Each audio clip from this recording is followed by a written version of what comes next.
picture this. You're standing in a magnificent, incredibly luxurious library in New York City. Okay, setting the scene. I like it. Right. And the year is 1908. Across from you sits a 73-year-old titan of industry, a Scottish immigrant who built, well, an absolute empire of steel and unimaginable wealth. Andrew Carnegie. The Andrew Carnegie, wow. Exactly. So the air in the room is just heavy. Carnegie reaches into his tailored waistcoat. He pulls out a gold pocket watch, clicks it open, and looks you dead in the eye. Oh, that is intimidating. Very. And he gives you exactly 29 seconds to make a decision that will dictate the entire rest of your life. I mean, that is just the ultimate high-pressure scenario. And, the person sitting across from Carnegie, sweating through those 29 seconds, was actually a 25-year-old reporter named Napoleon Hill. Yeah. Carnegie was testing him, basically looking for a very specific trait, which was decisiveness. And the offer on the table is wild, because Carnegie isn't handing him, like, a high-paying executive job or a massive stake in the steel company. No, not at all. He's offering him a mission, a 20-year, completely unpaid research assignment. Unpaid for 20 years. 20 years. The goal was to embed himself with the most successful people on the planet. We're talking giants, Henry Ford, Alexander Graham Bell, Benjamin Franklin. Right. And he had to extract the universal mechanics of their success. So imagine being offered the biggest project of your life, a chance to study billionaires and total icons, but it pays absolutely nothing for 2 decades. And you have less than half a minute to say yes. Exactly. Would you take it? Honestly. Most people would walk right out the door. 20 years without a paycheck to chase some abstract idea. It sounds like total financial suicide. Yeah, it really does. But Hill said yes, and he did it with seconds to spare. And that single, immediate yes became the foundation of a 20-year crucible, which culminated in his famous 17 Laws of Success. Which is exactly what we are getting into today, because our mission in this deep dive is to get past the surface level business tips you usually hear and really unpack the core psychological and even physical mechanics of Hill's philosophy. Now we're really digging into the actual engine of it all. We are. But we have to start with the messenger, though. Because if you are going to spend 2 decades studying literal world builders, your own worldview is going to color everything you observe. Oh, absolutely. The observer affects the observed. Right. And Napoleon Hill did not start out in a boardroom. He was born in a one-room cabin into extreme poverty. And physically, he stood just 160 centimeters tall. So he was an underdog in every conceivable sense. Completely. And, his background is really the lens for his entire philosophy. Hill absolutely refused to let either his poverty or his physical stature become a permanent disadvantage. Yeah. Instead, he developed an incredibly potent view on adversity, specifically how we process failure. He didn't view failure as just some annoying speed bump or like a signal to quit. He saw it as an absolute necessity, literally a prerequisite for greatness. A blessing in disguise, basically. I love how the text explains this. Think about the analogy of the furnace. Hill basically argues that failure is like a kiln that bakes the clay of a human being. Yeah, the pottery analogy. Exactly. You start with the soft, malleable clay, which is your raw potential. But if you try to put water in a clay pot that hasn't been fired in a kiln, it just dissolves back into mud. Right, because it lacks structural integrity. Exactly. The intense heat of the furnace actually changes the molecular structure of the clay. It makes it rigid and capable of holding immense pressure. And Hill observed that when people experience massive failure, it strips away their arrogance. Oh, for sure. It forces a complete, total reevaluation of their methods. Which honestly explains why we see so many, lottery winners or inherited wealth executives just totally collapse under pressure. Oh, complete. They achieved wealth or power without ever facing the furnace. They haven't been baked in the kiln, so when the real pressure of success hits them, they just crumble back into mud. Exactly.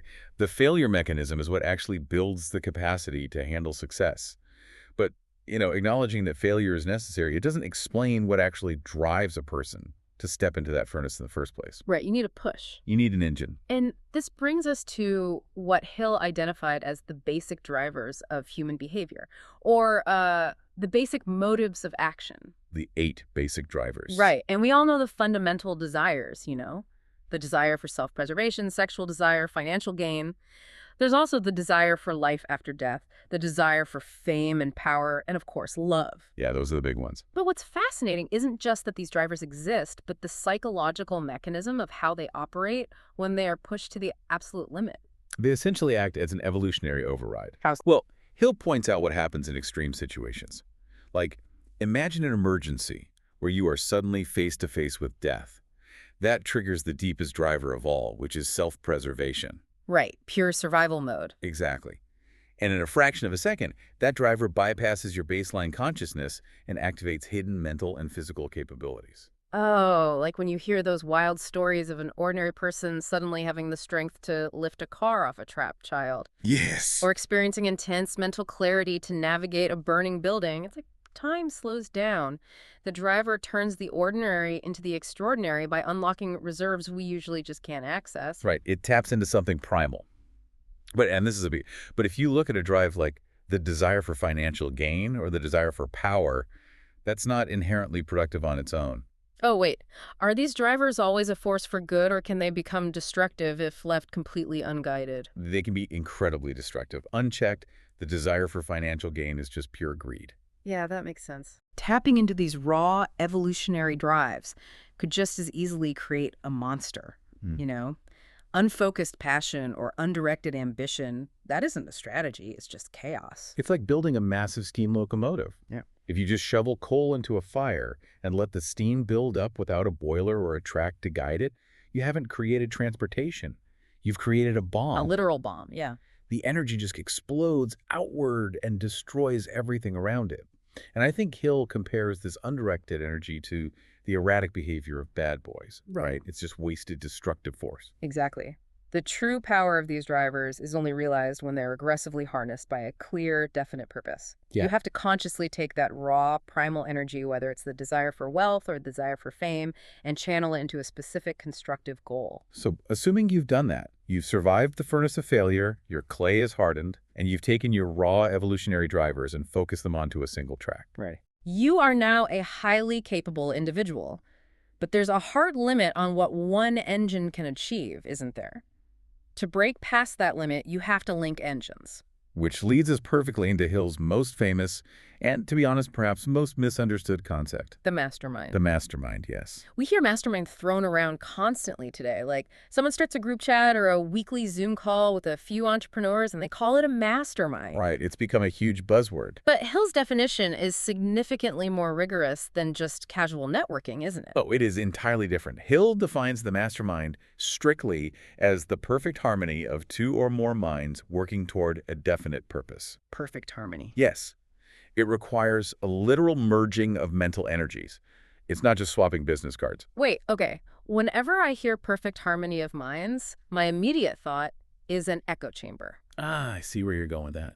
Right, because if everyone in the room is in perfect harmony, who is pointing out the flaws in the plan, it sounds like a recipe for groupthink where everyone just validates each other's bad ideas. That is such a common misconception. But there's a critical distinction here between homogeneity of thought and harmony of purpose. Okay, unpack that for me. Well, Hill isn't advocating for a room full of yes men who all think exactly the same way. In fact, a true mastermind absolutely requires diverse perspectives. So they don't have to agree on every single detail. Not at all. The harmony he's talking about is the complete absence of ego friction. It's when two people debate a problem, not to prove who is smarter, but because they are fiercely aligned on solving it. Oh, I get it. So it's about suppressing the individual ego to serve the collective objective. Exactly. I think of it kind of like a synchronized rowing team. Oh, that's a great way to look at it. You can have 8 Olympic-level athletes in a boat. But if they are just networking, meaning they are in the same boat, they know each other, but they are all rowing at their own pace to show off their individual strength, that boat is going to jerk around, waste energy, and move really slowly. It's just a bunch of individuals fighting the water. Right. But the second they achieve harmony, when every single oar hits the water at the exact same millisecond, and they share the definite purpose of crossing the finish line, the boat physically lifts. It glides. Yes. The combined, completely frictionless effort propels the boat exponentially faster than the sum of its parts. Anyone rowing alone couldn't even come close. That invisible force, the lifting the boat, that is the mastermind. and bringing massive abstract ideas out of the realm of mere wishing and into physical reality, it requires that level of frictionless cooperation. You just can't build a global empire on your own. You absolutely can't. And great leaders instinctively understand how to foster this specific type of harmony. They know how to merge the mental energies of their teams so that the individual egos drop away and the collective purpose takes over.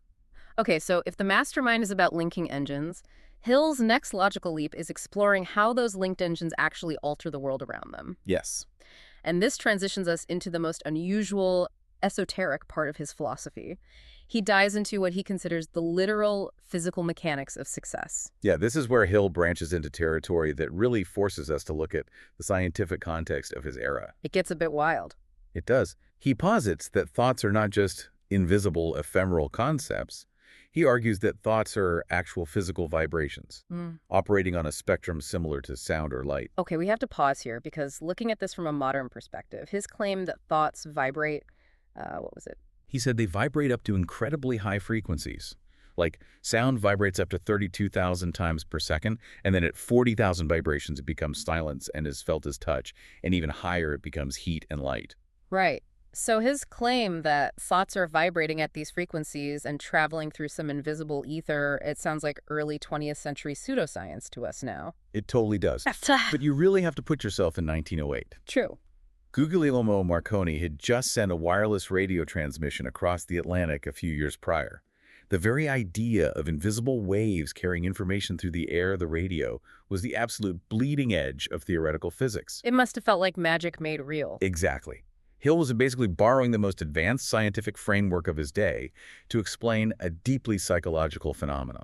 So he was using the mechanics of radio to explain how the brain interacts with reality. That's exactly it. He argues that if sound is a vibration we hear and light is a higher vibration we see, then thought is simply a vibration operating at a frequency so high our physical senses just can't process it. And in this framework, the human brain acts as both a broadcasting station and a receiving station. Ah, I see.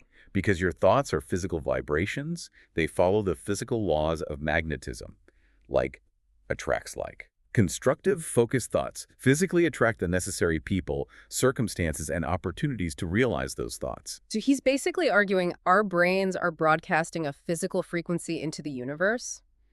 If you are constantly tuned to the failure station, that is the only music your radio is going to pick up. Bingo. And if you are constantly broadcasting fear, doubt, and anxiety, your brain acts as a magnet for poverty and misery. You pull those exact circumstances into your life. It's a powerful concept. And honestly, even if we strip away the 1908 physics of the ether, there is a very real modern neurological equivalent to this. Are you talking about the reticular activating system? Yes, the RAS. The filter in your brain that determines what information gets noticed and what gets ignored. It's the classic red car phenomenon. You decide to buy a red car, and suddenly you see red cars everywhere on the highway. The universe didn't magically spawn more red cars, obviously. No, your brain just tuned its frequency to notice them. Right. Hell's concept of mind magnetism is essentially the exact same mechanism. If your brain is aggressively tuned to the frequency of success and opportunity, you will suddenly see the opportunities that were always there, but that you previously ignored. Which is why the practice of autosuggestion is the absolute linchpin of his entire system. Autosuggestion. Okay, break that down for us. Autosuggestion is the deliberate, repetitive planting of your conscious goals into your subconscious mind. You are actively choosing your frequency. By constantly feeding your mind with your definite purpose, your subconscious eventually takes over the dial. So you stop hoping you'll stumble onto a good radio station and you just start building the transmitter yourself. Precisely. Because if you don't actively program your subconscious, the world is going to program it for you. And usually the world's default frequency is distraction, fear, and complacency. That is the real danger right there. In a modern environment where we are bombarded by thousands of external stimuli every single day, failing to manage your internal frequency leaves you entirely at the mercy of your environment. You just absorb the negativity around you and broadcast it right back out. Wow. Taking control of that dial is the ultimate responsibility. It really ties this entire ecosystem of success together. When you look at the progression, the logic is undeniable. Walk us through it one more time. Sure. You start by surviving the furnace of failure to harden your resilience. Then you harness your raw evolutionary drivers and point them at a specific, definite target. Right. Then you suppress your ego to form a mastermind with others, which multiplies your output exponentially. And finally, you use autosuggestion to permanently tune your cognitive filter to attract the outcomes you actually want. It's an incredible framework, and to think it all started with a 29-second test of decisiveness from a steel magnate. It's wild. To bring this full circle for you listening, being well-informed on Napoleon Hill's philosophy isn't just about memorizing a list of old business platitudes. No, not at all. It's about recognizing that success is a deliberate, highly engineered state of mind. It requires actively managing your psychology, your partnerships, and your focus. And honestly, the principles haven't degraded over the last century. If anything, the necessity to ruthlessly guard your focus and align your actions with a definite purpose is more critical today than it was back in Carnegie's library. It really is. I mean, we have more tools at our disposal now, sure, but also infinitely more distractions pulling at our frequency. Completely agree. As we wrap up this deep dive, I want to leave you with a thought to mull over, something to carry with you as you navigate the rest of your week. I love this part. We've talked extensively about the radio station of the mind and the signals we push out into the world. So ask yourself this. If every single thought you have is a literal vibration rippling out and influencing the people around you, what kind of frequency are you broadcasting right now?